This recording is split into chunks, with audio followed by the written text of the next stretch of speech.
The Chinese government likes to call Tibet a socialist paradise. And I don't know of any paradise where people self-immolate themselves.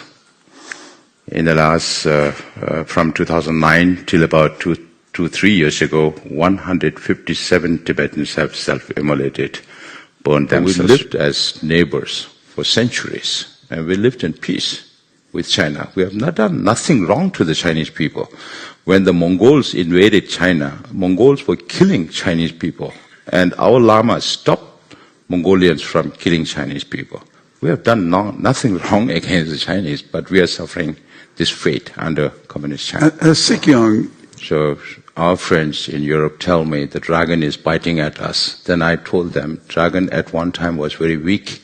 Who fed the dragon to become so strong to be able to bite it? It's United States, Europe, Japan, and there's Taiwan. There's nobody who opposed that more than Václav Havel. Yes, so if you want to bring China on its knees, then economy is the linchpin. They don't give you much time for a transition here, but I'm going to have to transition in my mind from Central Europe, Poland, the war with the axis of tyranny, to Tibet, which is a very, very special subject for Forum 2000. I don't know if it's fully appreciated, but His Holiness the Dalai Lama was here for the first conference in 1997. He participated in 4 conferences after that and in 2 other Forum 2000 events. He was the first visitor to the Czech Republic when Václav Havel was elected president. He was the first person Havel invited, and near Havel's death, 1 week before he died in December of 2011, he was the last visitor who spent time with Havel. And they had a very, very special relationship. And after Havel passed away, we had a memorial service for him in Washington, and His Holiness the Dalai Lama wrote a beautiful, beautiful statement in which he talked about the importance of Forum 2000.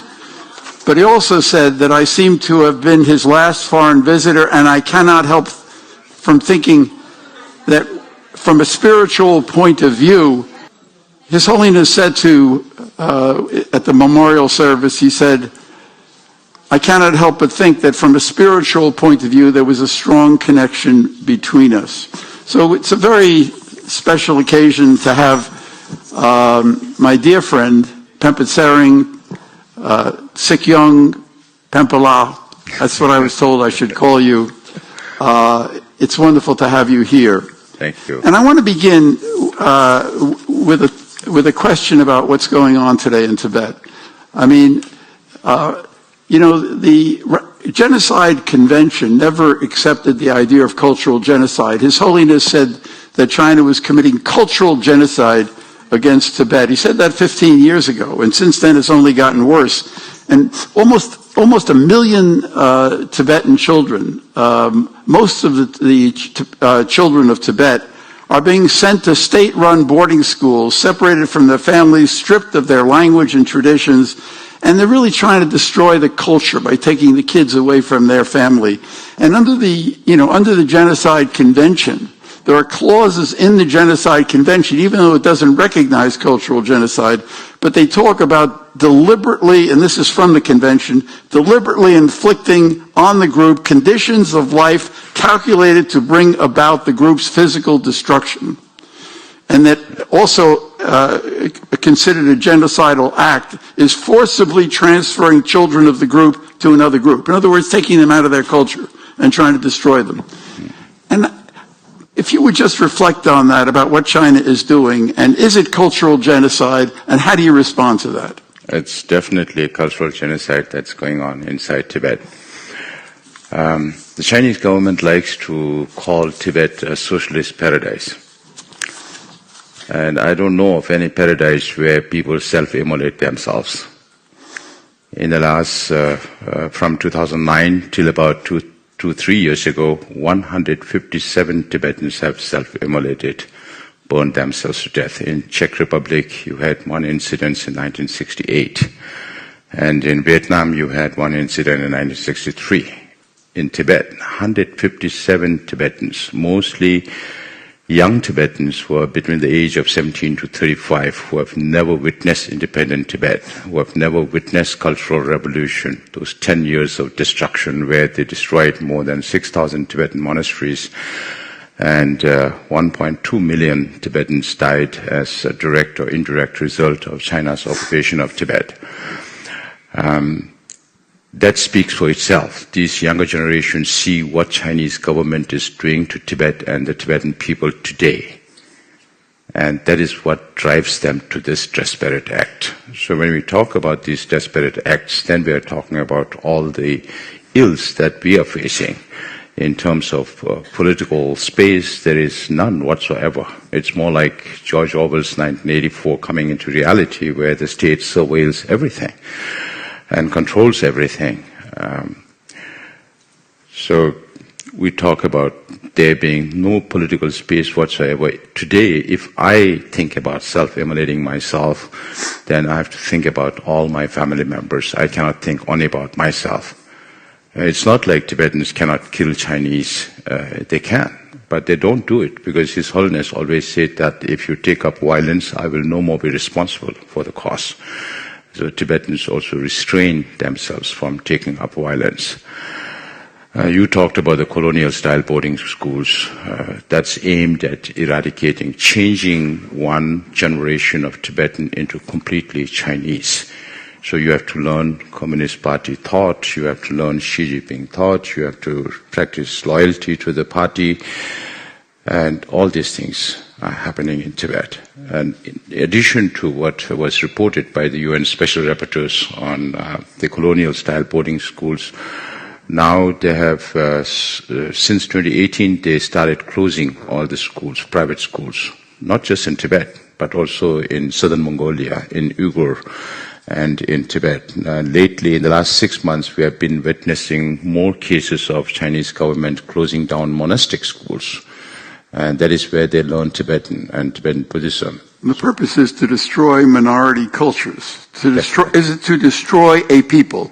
Unfortunately, China is China is the only country that is moving towards uniculturalism, whereas the whole world is moving towards multiculturalism at the expense of all other nationalities, whether it be Tibetans or Uyghurs or Mongols. Well, you know, the United States has recognized what the Chinese are doing to the Uyghurs as formally as genocide because of forced sterilization. They're trying to destroy the people in that way. Raphael Lemkin, who was the author of the Genocide Convention, wanted cultural genocide to be included in the convention, but he didn't have a consensus. But there are clauses, as I said before, that could be interpreted. And should there be a campaign now to expose what China is doing and to try to get countries like the United States to say that China is committing genocide against the people of Tibet? We are, as the elected political leader, I travel around the world. I've traveled to more than 35 different countries speaking about these things. So we are continuing to advocate for the Tibetan suffering inside Tibet. And I don't know whether the public here knows about the middle way policy that His Holiness has. I want to get to that. Yeah. His Holiness has adopted since 1973. When I say 1973, you should also know what was happening inside Tibet. From 66 to 76, there was this 10 years of cultural revolution where they were destroying everything old. And the real threat was the existential threat to the Tibetans, whether Tibetans would remain Tibetans or would there be Tibetanness in Tibet. So since that time, His Holiness always appreciates the concept of European Union. If it is not for the concept of European Union, Europeans would still be fighting with each other. So if that can be applied to Europe, then why not Tibet with China? Whether we like it or not, we cannot lift Tibet out of that place and put it somewhere in the Pacific or Atlantic. So we lived as neighbors for centuries, and we lived in peace with China. We have not done nothing wrong to the Chinese people. When the Mongols invaded China, Mongols were killing Chinese people, and our Lama stopped Mongolians from killing Chinese people. We have done nothing wrong against the Chinese, but we are suffering this fate under Communist China. As Sikyong, you have pressed for the resumption of a dialogue between China and Tibet. The dialogue, the negotiations that our mutual friend Lodi Gary conducted for so many, I think there were 9 or 10 rounds of negotiations. The Chinese cut it off, I think it was in 2010. You have continued to try for, even while China is committing cultural genocide against the people of Tibet, you have pressed for a continuation of the dialogue. Are you still doing that, and what progress has there been? So we are committed to finding a non-violent, mutually beneficial, negotiated solution that would be lasting. If you look at the conflicts around in this world, you look at Israel, Gaza, or Ukraine, Russia, or some other 55 conflicts that is going on around the world as we speak, the message of non-violence is very, very important, that His Holiness has been advocating for so many decades. So we, in future also, as I mentioned, we cannot lift Tibet out of that place and put it somewhere else. So we have to live as neighbors. Whenever we get to go back, we have to live as neighbors with China, with India, with Nepal, with Bhutan, all those countries that has border with Tibet. And some people don't know that Tibet is huge. Tibet is 25% of China's landmass. It's about 2.37, some say 2.5 million square kilometers out of 9.7 million square kilometers, that is the total size of China. So Tibet is huge, and we are committed to finding a non-violent solution. And I did commit to having back channels, but it's not worth speaking about. It's just more to send messages to each other. Several months ago, I had the opportunity to meet with President Macron for a short while, and the next day I received message from Beijing saying, what is your motivation to meet with President Macron now? Just 6 days before President Xi Jinping was coming to France and Serbia and Hungary. So this is the kind of back channels we have, but it's not worth mentioning. Even if we do manage to build some more contact with the Chinese, if you look at what Xi Jinping is doing to the Tibetans, to the Uyghurs, to the Mongols, to Hong Kongers, and to Chinese pro-democracy. But has there been any progress whatsoever? No. But you're going to continue. I have no expectation. Is there any alternative to trying to reopen the dialogue with China? Is there any alternative? But right now, if you look at what Xi Jinping is doing, not only to Tibetans, but Chinese people also, it looks very unlikely that there could be any outcome. That's why I keep saying, if you have good hospitals in your country, we bring Chinese leaders one by one, do brain surgery and put common sense and send them back.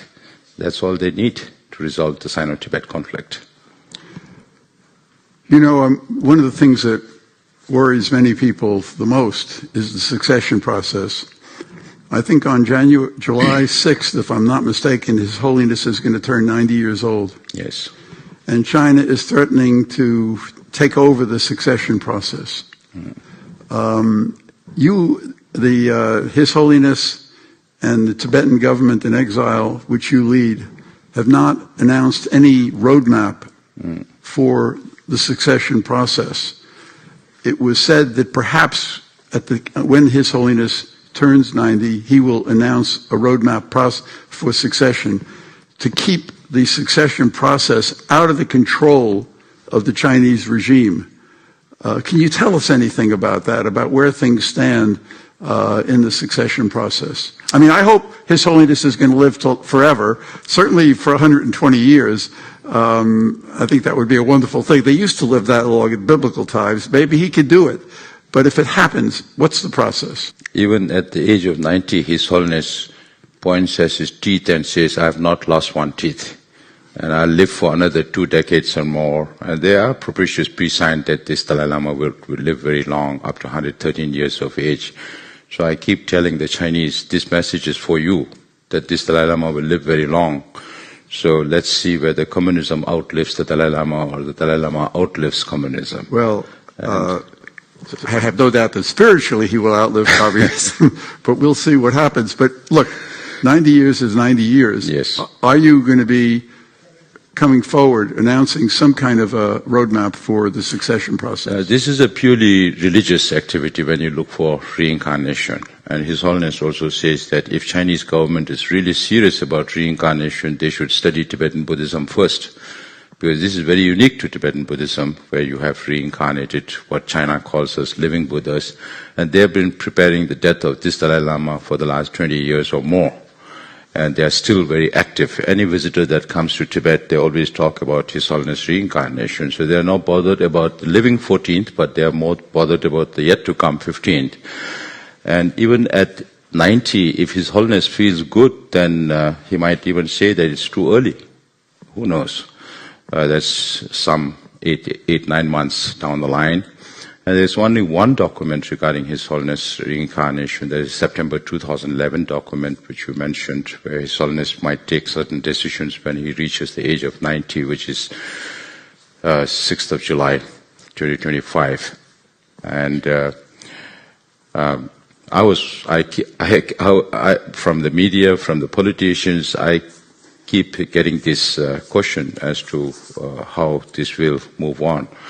So from our side, from the Tibetan side, I keep telling the Chinese, have you not learned enough lesson from the Panchen Lama saga? For those who don't know about Panchen Lama, is regarded as the second highest Lama in the Gelug hierarchy, and at the age of 6, the Panchen Lama chosen by His Holiness has been abducted by the Chinese government, and we still don't know whether he's alive or not. Whether if he's alive, whether he has been given the education to carry forward his responsibilities when the time comes. So some tell me that you don't seem to have a process in place. So I said, that's your perspective. But the decision that His Holiness has taken so far is very wise, in the sense that Chinese government cannot handle unpredictability. That is why they could never handle Trump. When I was traveling somewhere in Thailand, I read a newspaper saying the Chinese business people are going to oracles to find out what Trump is going to decide next. So maybe next year His Holiness will say something about his succession plans or reincarnation plans. But from the Tibetan, the exiled government, what we are trying to do is the first community that's going to be impacted by His Holiness reincarnation is the Tibetan Buddhist communities. So we are collecting statements, resolutions from all these communities as evidence of what Tibetan people want or the Buddhist world want. So when I mentioned Panchen Lama, the same Panchen Lama, there were now 2 Panchen Lamas, one abducted by the Chinese government, we don't know whether he's alive or not, one appointed by the Chinese, selected by the Chinese government, and they try to send him to Tibet from time to time to show the world that Tibetans inside Tibet have faith or respect to the Chinese Panchen Lama. Now the news that I get to hear from inside Tibet is traditionally when you go to a Lama to seek blessings or teachings, you make offerings to the Lama. These days, the Chinese government pay money to the public to go and receive Chinese Panchen Lama. So Tibetans inside Tibet just call him, he's another leader. So to show their displeasure, they don't sell pictures of the Chinese Panchen Lama. They can't sell pictures of His Holiness Dalai Lama's Panchen Lama. So they sell pictures of the last Panchen Lama, the 10th Panchen Lama. So to show their displeasure. And yes, His Holiness will definitely come out with statements or ideas about how the process will take place. But whether it's going to be next year or a few years after that, it's up to His Holiness to decide. Right. Well, there's a Yiddish word called chutzpah for an atheistic government taking over a religious process. Which is what they're trying to do to the Tibetan people. That's why His Holiness says that if Chinese government is really serious about reincarnation, they should study Tibetan Buddhism first. Right. Believe in the concept of life after death. And then maybe look for Mao Zedong's reincarnation first. Deng Xiaoping's reincarnation second. Now Jiang Zemin is also not with us. Maybe they should look for Jiang Zemin's reincarnation also. Then maybe the Dalai Lamas. Well, when they broke off negotiations with Tibet back, a little over 10 years ago, they said that they will not resume negotiations and talking to Tibet until Tibet recognizes that it has been part of China forever, which is not true. It's a lie. Could you address this issue of the historical question? Was there ever any point historically when Tibet was a part of China? No, that is why we have been working with the U.S. Congress for over the last 2 years to get this Resolve Tibet Act, because U.S. is the only government that has a law on Tibet, the 2002 Tibet Policy Act that has been amended to Tibet Support and Policy Act of 2020, which added the element of reincarnation of His Holiness the Dalai Lama. And over the last 2 years, we have been working with the Congress to get this Resolve Tibet Act passed, which was signed by President Joe Biden into a law this July, on 12th of July this year. And this law talks about 4 main issues, because the Chinese government says that there is no Tibet problem, that Tibet is a socialist paradise. Then I say, if Tibet is a socialist paradise, then why don't you allow other people to see the paradise for themselves, whether it's a paradise or a hell? So the law says that Tibet is yet an unresolved conflict, and it should be resolved under international law. The second element of the law says that Tibetan people have the right to self-determination, which is following up on the 1961 General Assembly resolution of the United Nations. And the third element of that law is to negate or not accept China's narrative that Tibet has been part of China since ancient times. So that is why I keep carrying 2 books with me, one by Michael Van Walt, one Prague, Tibet Brief 2020, and there's also a Chinese professor, because they both looked at Tibetan history from 2 different perspectives. Michael Van Walt looked at Tibet history from a international legal perspective, and he proves that whether it was Tibet-Yuan relation, Yuan is that period when Mongols ruled China from 1271 to 1368. And then the Mongols were overthrown by the Mings, who are real Han Chinese, and they ruled China from 1368 to 1644. And then the Mings were overthrown by the Qings, who are Manchus. The societal perspective of Chinese people is that Manchus are not Chinese. And we have our parallel history, where when the Mongols ruled China, we had a Sakyapa dynasty. When Mings were ruling, we had 3 dynasties, the Pamadrupa dynasty, Rinpoche dynasty, and Tepasangpa dynasty, till 1642.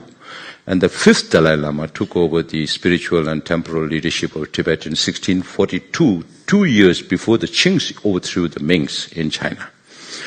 So you have this Michael's book, and then there is one Professor Lau, who was a Chinese. When he was in his university days, he used to be intrigued by this question as to why Chinese government is asking every government to say Tibet is part of PRC. Because Chinese government has been saying Tibet has been part of China since ancient times. If it has been part of China since ancient times, then why is Chinese government asking governments to say Tibet is part of PRC now?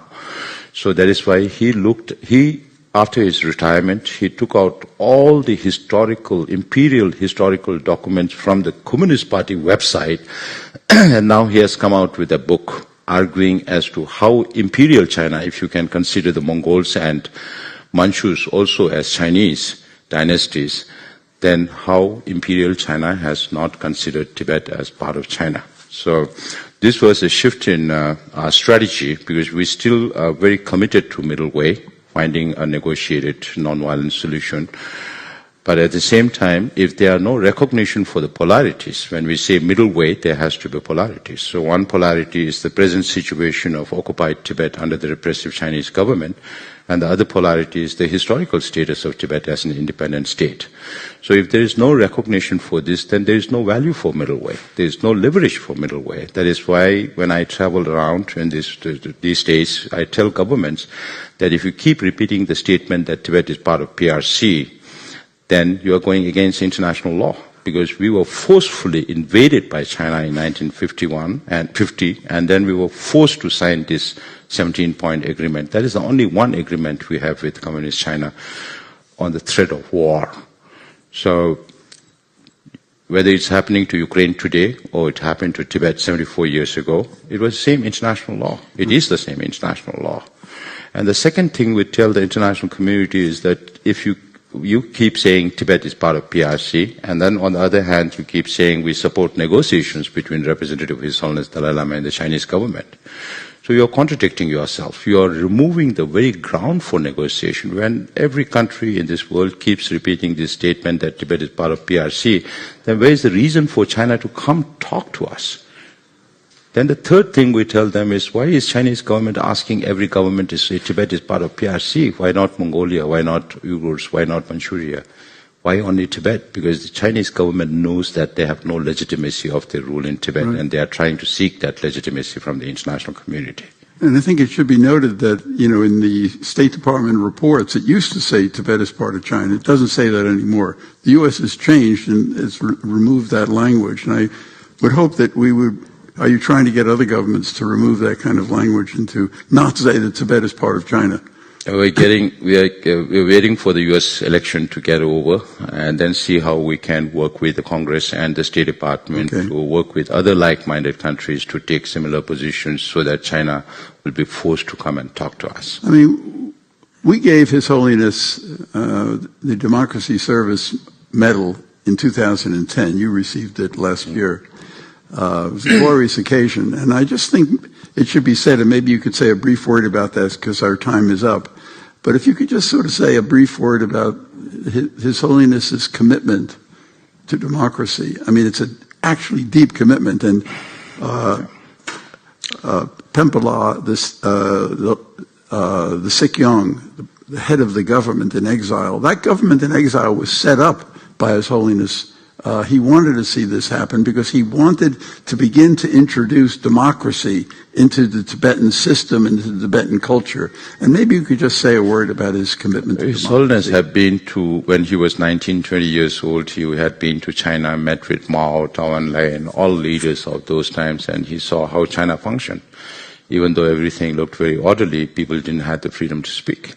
And then 56, 57, His Holiness was in India, and his just nascent democracy in India, it was very chaotic in the parliament, but everybody had the freedom to speak. So when he came into exile in 1959, not even 1 year after coming into exile, under very difficult circumstances, resettling Tibetans, 85,000 Tibetan refugees into India and Nepal and Bhutan, he adopted democracy, and he is a true Democrat, and he is a visionary leader. So 5 years down the line, now I am a very ordinary person, so I can be in this position because of His Holiness' vision. So His Holiness was preparing us. He knows that he won't live forever, so if it takes very long for the Tibetan struggle, if we need to continue that struggle for long, then we should be able to take up our responsibilities. And today we are in a position, after 65 years, that we have democracy in exile, we have our parliament, we have our Supreme Justice Commission, we have our cabinet with 7 departments, we have our election commission, our public service commission, Auditor General's office, and we conduct election in one day all over the world in more than 30 different countries. And that is how we get elected into the Sikyong's position, or the political leader, or the parliament with 45 members, and one of our parliamentarians is also here. So we are the only exiled government with a fully functional democratic polity. And that is because of His Holiness' vision. It's an extraordinary accomplishment. I can remember, by the way, when I started at NED and I was beginning to introduce some requests for proposals for Tibet. And one of the board members said, Tibet is a theocracy. It's not a democracy. But His Holiness didn't accept that idea. He had been devolving as people progress, because when we talk about democracy in other countries, it's always you have to fight for democracy with bloodshed and, all that. But His Holiness has been empowering us all the time as he sees that we are getting prepared more and more. Every 10 years he has been, devolving his powers. And 2011 he said, I'm going to devolve all my political and administrative responsibilities now, which is in the hand of the democratic elected leadership. His Holiness is truly one of the great figures in the world today, and we shouldn't take that for granted. And I just want to note that in the letter, which I'm going to give to Forum 2000, his message when we had the memorial service of Václav Havel, he said, I have assured Forum 2000 that I shall be very happy to do whatever I can to contribute to its work and to keep alive the spirit of freedom that Václav Havel made such efforts to promote. And I think that's so important, and I hope that you will convey to His Holiness the love and respect of the Forum 2000 conference, because we do love and respect him. Thank you very much. Maybe I want to add with one last thing. At this conference also, I see a lot of contradictions, a lot of paradoxes. So I think one of the topics for the next conference should be democracies empowering authoritarianism. I believe, as a Tibetan who followed nonviolence as a means of resolving conflicts, if you have to bring China on their knees, give them less business, or at least have balanced trade. Because of all the foreign exchange reserve they have, they splurge it on Belt and Road Initiative, creating more dead economies around the world, splurge it on space technology, on military. Because of economy, they have all this political power and military power. So our friends in Europe tell me the dragon is biting at us. Then I told them, dragon at one time was very weak. Who fed the dragon to become so strong to be able to bite it? It's United States, Europe, Japan, and there's Taiwan. There's nobody who opposed that more than Václav Havel.